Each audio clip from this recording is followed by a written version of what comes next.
حضور علیہ الصلوۃ والسلام جب کھانا کھاتے تھے تو حضور نے کبھی بھی تکیہ لگا کر کھانا نہیں کھایا تھا، ٹیک لگا کر۔ تو یہ ایسے پکڑنا اور ایسے اپنی طرف تکبر سے لہراتے ہوئے لانا، یہ عمومی طور پہ شادی بیاہ کی تقریبات کے اوپر کئی لوگوں کا انداز بڑا ہی ایسا عجیب نظر آتا ہے، دیکھتے ہیں آپ بھی دیکھتے ہیں۔ تو حضور علیہ السلام جب بھی کھاتے تھے کھانے کی طرف تھوڑا سا جھک جاتے تھے، اس طرح تھوڑا سا جھک کر کھایا۔ ہمارے رب نے ہمارے وجود کو ڈیزائن کس طرح کیا ہے؟ ہم جب کھانے لگتے ہیں تو سب سے پہلے ہم اس کھانے کو دیکھتے ہیں، اس کے اوپر کوئی نجاست تو نہیں لگی، کوئی غلاظت تو نہیں لگی، پہلے آنکھ اس کو چیک کرتی، اس کے بعد پھر ہاتھ سے ہم لقمہ توڑتے ہیں یا اس چیز کو اٹھاتے ہیں تو ہمارا ہاتھ دیکھتا ہے کہ اس کے اوپر کوئی ایسی سختی تو نہیں ہے کہ جو ہمارے لیے تکلیف کا سبب ہو۔ پھر مالک نے ہماری ناک کو ہمارے منہ کے قریب رکھا ہے، ہماری آنکھیں دیکھتی ہیں، سونگتی نہیں ہیں، ہمارا ہاتھ پکڑ کے محسوس کرتا ہے لیکن سونگتا نہیں ہے۔ اب اس چیز کو ہم اپنے منہ کے قریب لانے لگے تو سب سے پہلے جو ہے وہ اس کو اس سینسر سے گزارا گیا کہ اس کے اندر کوئی معمولی سمیل بھی ہوئی تو یہیں سے چھوڑ دیں گے۔ لائے تھے ہم حلال رزق سے، لیکن پھر بھی ہم نے اس کو آنکھ سے چیک کیا، پھر ہاتھ نے چھوا، پھر سونگا، اس کے بعد پھر اب ہم زبان پہ رکھیں گے۔ اب ہمارے رب نے زبان کو 3 حصوں میں تقسیم کیا ہے۔ زبان کی جو نوک ہے اس کے اوپر نمکیات کو چکھنے کے ذائقے رکھے ہیں۔ زبان کا درمیانہ حصہ جو ہے یہ مٹھاس کا احساس کرتا ہے، اور حلق کے قریب جو حصہ ہے یہ کڑواہٹ کا احساس کرتا ہے۔ تو اب اس کو زبان پر رکھ کے چکھا کہ یہ بد ذائقہ تو نہیں ہے، اب زبان نے بھی کہہ دیا کہ اس کا ذائقہ بھی ٹھیک ہے۔ اب دانتوں کی چکی میں پیسا کہ اس کے اندر کوئی ایسی چیز تو نہیں ہے کہ جو تمہارے معدے پہ شاک ہو، پھر تمہارے حلق سے نیچے اترا۔ وہ رب نہیں چاہتا تمہارے حلق میں ایک لقمہ بھی ایسا جائے جس میں ذائقہ نہ ہو، جس کے اندر بدبو ہو، جس میں تعفن ہو، جس پر کوئی غلاظت ہو اور جو ناپسندیدہ ہو۔ تمہارا رب چاہتا ہے تم طیب لو، ستھرا لو، تاکہ تمہارا ظاہر بھی ستھرا ہے، تمہارے وجود کا حصہ بننے والی غذا جو ہے وہ بھی پاک اور ستھری۔ تمہارا رب تمہیں صاف دیکھنا چاہتا ہے، صاف رکھنا چاہتا ہے۔ یہ تمہارے لیے اس رب کی تلقین ہے کہ تم صاف رہو۔ جو کھانے کا وضو ہے وہ ہاتھ دھونا ہے اور کلی کرنا ہے۔ جب تم کھانا کھانے لگو تو ہاتھ دھو لو اور اس کے بعد کلی کرو اور اس کے بعد کھانا شروع کرو، اور کھانے کے بعد پھر دوبارہ کلی کرو۔ اور ہمیں بار بار مسواک کرنے کی تلقین کی گئی۔ مسواک منہ کو صاف کرتی ہے اور رب کو راضی رکھتی ہے۔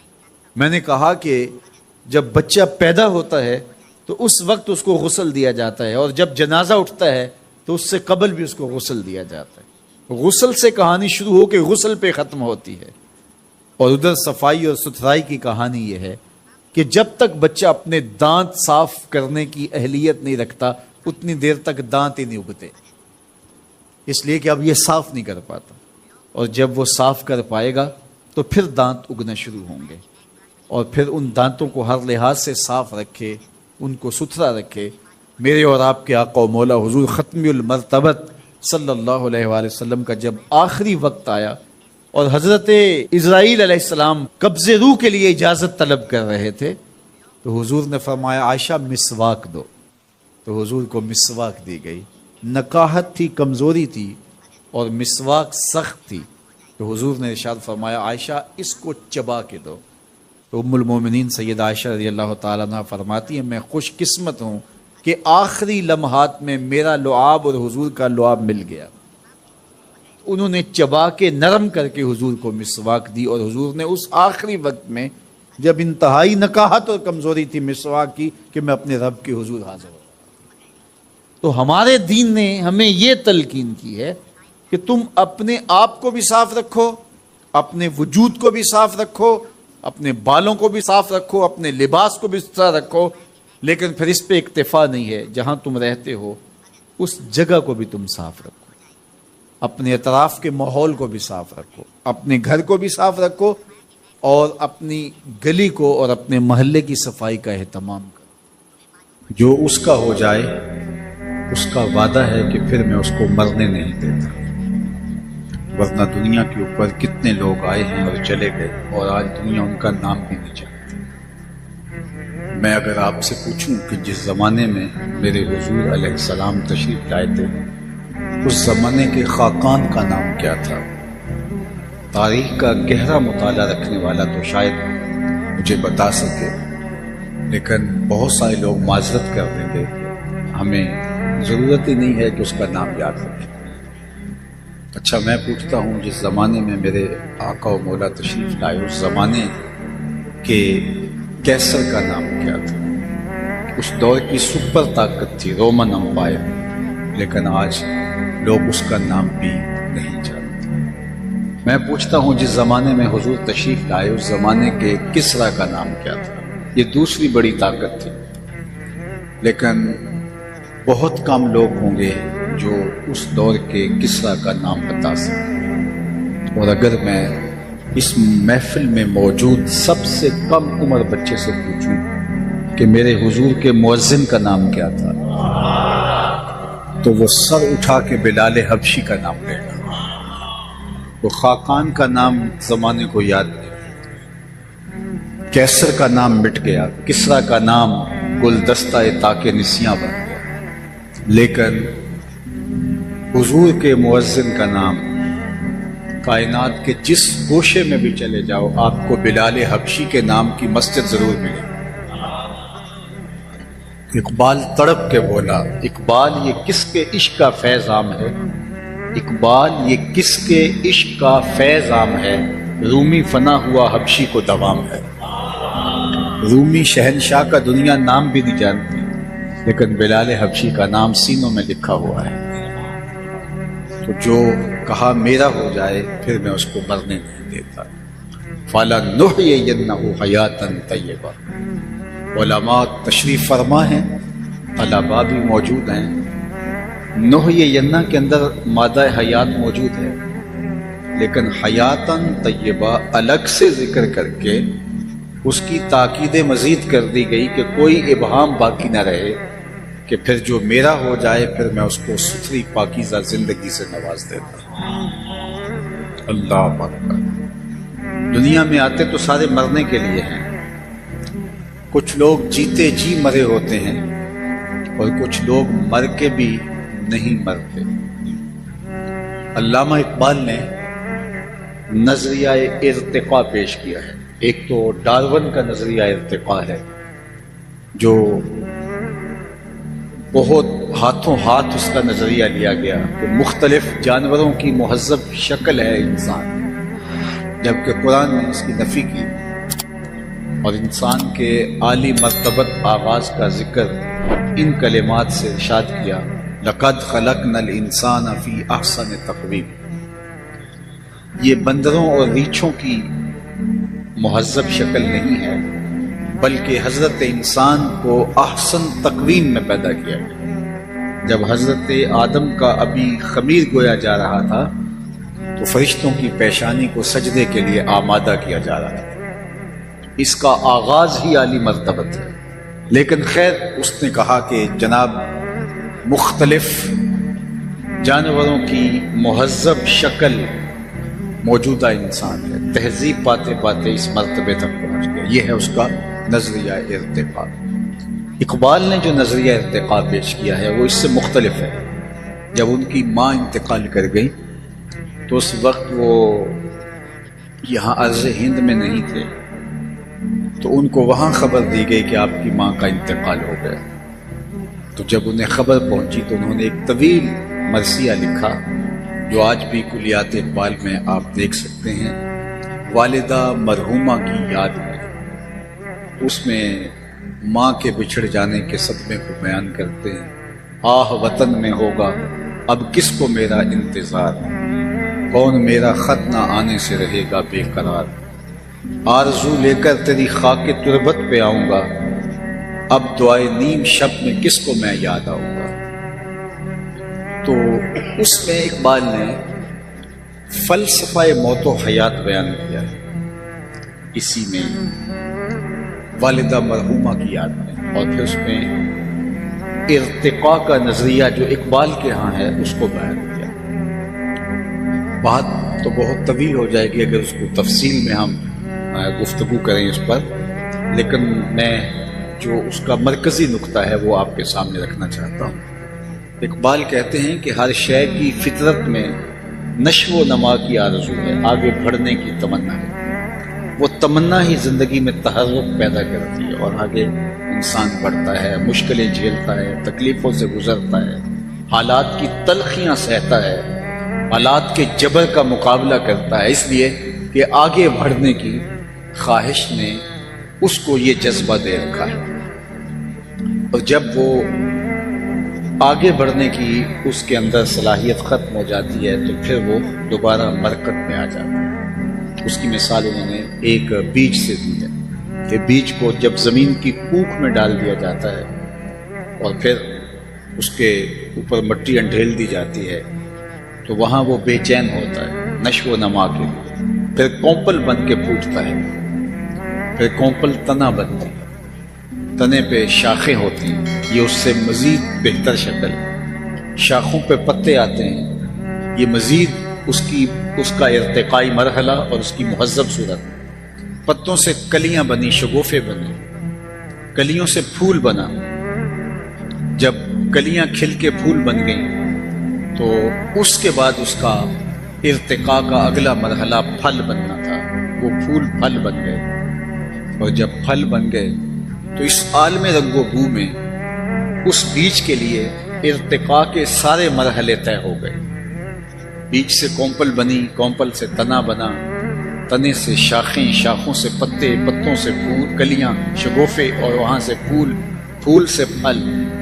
اب اس عالم رنگ و بو میں ارتقاء کا کوئی مرحلہ باقی نہ رہا تھا تو وہ پھل پک کر کے دوبارہ پھر بیج بن گیا،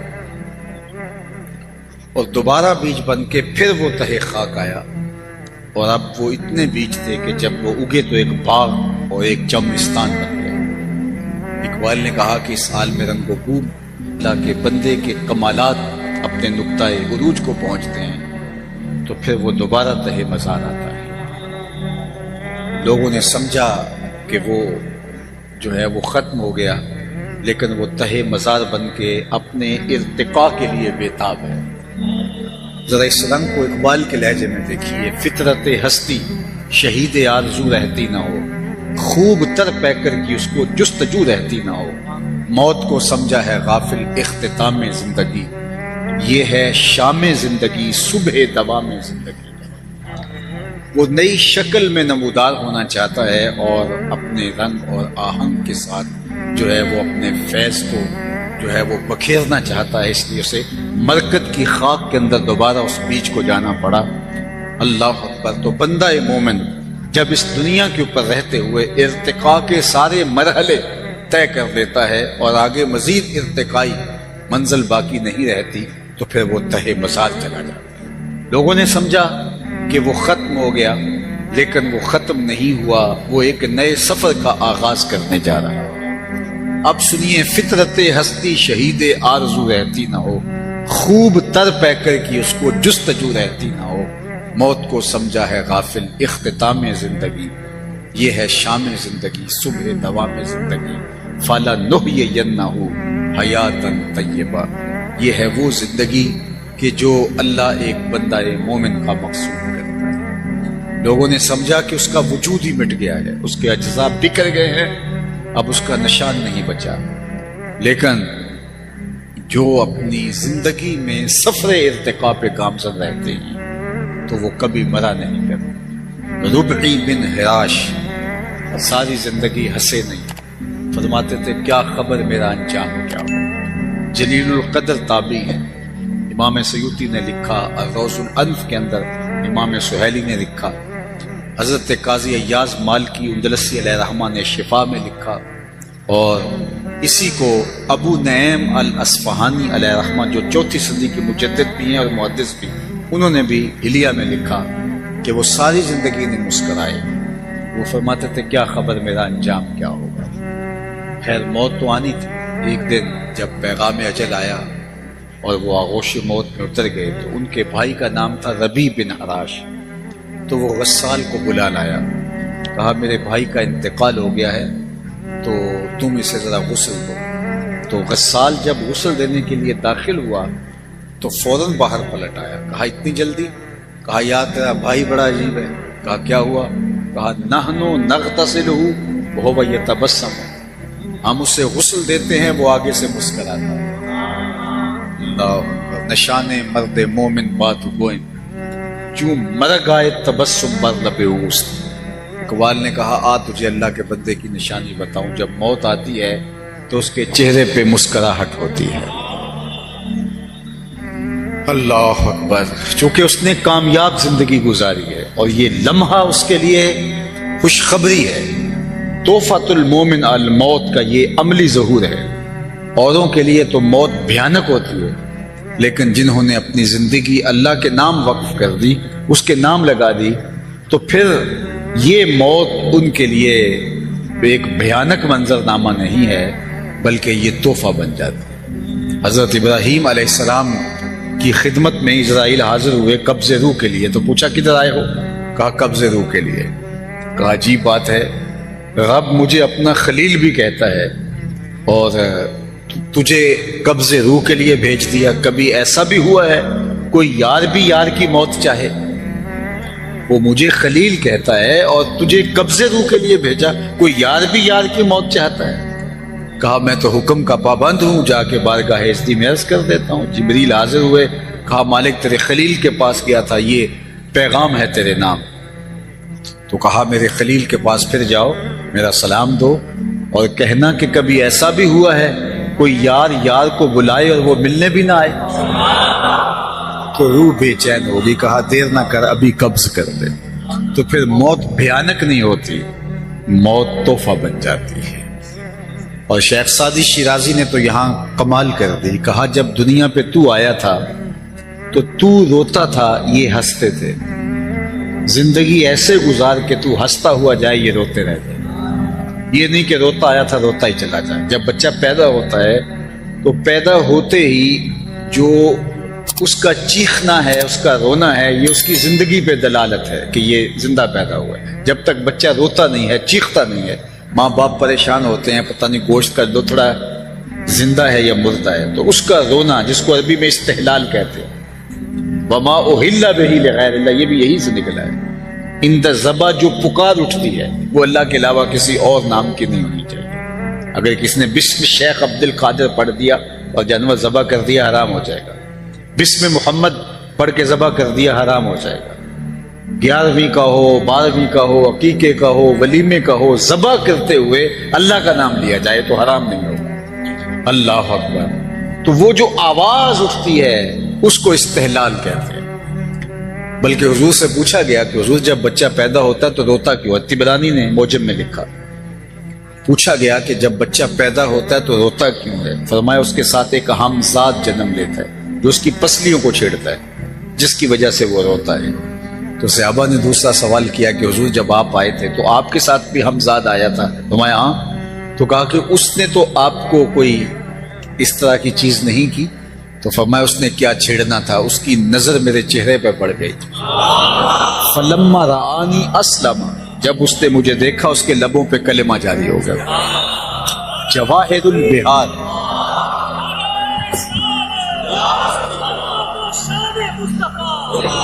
جواہر البہار فی فضائل النبی المختار کے اندر امام نبہانی نے باقاعدہ باب باندھا ہے کہ حضور کا ہمزاد مسلمان ہو گیا تھا. دیکھنے والے کہا کرتے ہیں اللہ اللہ, یاد آتا ہے خدا دیکھ کے صورت تیری. اللہ نے حضور کا جمال ایسا بنایا تھا جو دیکھتا وہ پکار اٹھتا کہ یہ اللہ کے رسول ہی ہو سکتے ہیں. کہا اس نے کیا چھیڑنا تھا مجھے؟ فلما رآنی اسلم, جب اس کی نظر میرے جمال نور پہ پڑی تو اس کے لبوں پہ کلمہ جاری ہو گیا. اللہ اکبر. تو وہ ہمزاد پسلیوں کو چھڑتا ہے تو بچہ روتا ہے. رونا زندگی میں دلیل ہوتا ہے. ماں باپ خوش ہو جاتے ہیں, مبارکیں دیتے ہیں, مٹھائیاں بانٹتے ہیں. شیخ بولے جب تو آیا تھا تو روتا تھا اور یہ ہنستے تھے. ایسے زندگی گزارنی ہے کہ تو ہنستا ہوا جائے اور یہ روتے رہ جائے. اللہ اکبر. تو اصل تو ہمارا انجام ہے. انما الاعمال بالخواتیم، جس طرح انما الاعمال بالنیات، یہ بھی روایت ہے انما الاعمال بالخواتیم. اعمال کا دار و مدار تو حسن خاتمہ پہ ہے. رنگا رنگ سہیلیاں پرن کڑے، پر پریا اوستا جانی ہے جس طرح توڑ چڑھے. کتنے لوگ ہیں جو مرتبہ کمال تک پہنچے ہوتے ہیں، آخر میں آ کے لڑک جاتے ہیں. آج ہم اپنی آنکھوں سے نہیں دیکھ رہے کتنے کتنے لوگ ہوتے ہیں، لیکن ان کا انجام دیکھو کتنا عجیب ہو جاتا ہے. بلعم بن بورا کی مثال ہمارے سامنے موجود ہے. بنی اسرائیل کا مستجاب الدعوات ولی تھا. جب ہاتھ پھیلا کے دعا مانگتا تو منہ پہ ہاتھ بعد میں آتے، قبولیت پہلے ہو جاتی. اتنا مستجاب الدعوات تھا. لیکن پھر اسی کے بارے میں کہا گیا مثلہ کمثل الکلب، اس کی مثال کتے کی مثال ہے. زبان لٹک گئی تھی، زمین چاٹتا تھا مستجاب الدعوات اور اللہ کا ولی تھا، لیکن انجام بہت برا ہوا. اسی لیے میاں صاحب بولے پڑھنے اتے مان کرینا تے نہ آکھی میں پڑھیا، او جبار کہار صداوے متا روڑ دے وے دودھ کڑیا. جب تک یہ یقین نہیں ہو جاتا کہ میرا انجام کیا ہے، اس وقت تک دھڑکا لگا رہے. ابو العالیہ جلیل القدر تابعی ہیں. بخاری اٹھائیے کتاب الایمان، حضرت ابو العالیہ فرماتے ہیں کہ میں 30 اصحاب پیغمبر سے ملا. حضور کے 30 اصحاب سے میری ملاقات ہوئی ہے. 30 اصحاب سے میری ملاقات ہوئی اور میں نے ہر ایک کو فکر مند دیکھا. سب کہتے تھے انجام ٹھیک ہو جائے. اللہ اکبر. آج تو ہم سمجھتے ہیں ہم بخشے ہی ہوئے ہیں، لیکن وہ جنہوں نے حضور کو دیکھا، حضور کی صحبت میں رہے، اللہ اکبر، وہ بھی ڈرتے تھے. جن کو حضور نے کہا بشارت دی جنت کی،